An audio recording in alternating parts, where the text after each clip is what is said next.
About 2 years ago, as a fresh college grad, I found my first job in Austin.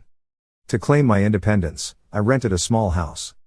My budget was tight, so my furnishings were pretty basic.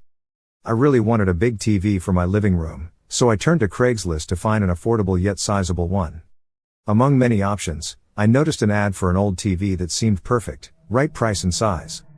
The seller, named Michael, responded quickly, almost too enthusiastically, which made me a bit uncomfortable. Still, I decided to check it out. On the agreed day, I drove to Michael's address with cash in hand. His house looked somewhat rundown, with tightly drawn curtains. I knocked, and Michael peered out from a crack in the door, appearing somewhat nervous. I followed him into his dimly lit and oddly smelling house. The TV was in the corner. It looked old but functional.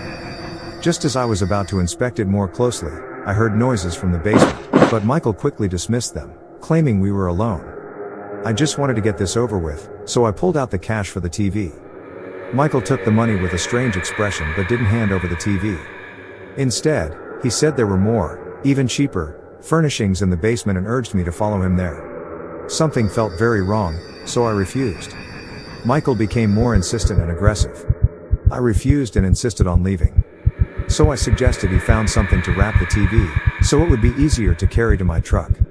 As he turned away to look for wrapping materials, I seized the moment. I ran out of the house, and drove like mad until I reached a nearby store where I finally felt safe enough to call the cops. When the police arrived, I was waiting nearby, my heart still racing. They discovered a person locked in the basement, the real Michael. The man I had met, pretending to be Michael, was a scammer who had locked the actual owner in the basement and was luring buyers from Craigslist to his trap. By the time the police arrived, the fake Michael had fled, and they couldn't catch him. That experience was harrowing and completely changed how I view online transactions. Whenever I recall that day, I still feel an unprecedented sense of fear. Since then, I've never purchased anything on Craigslist again.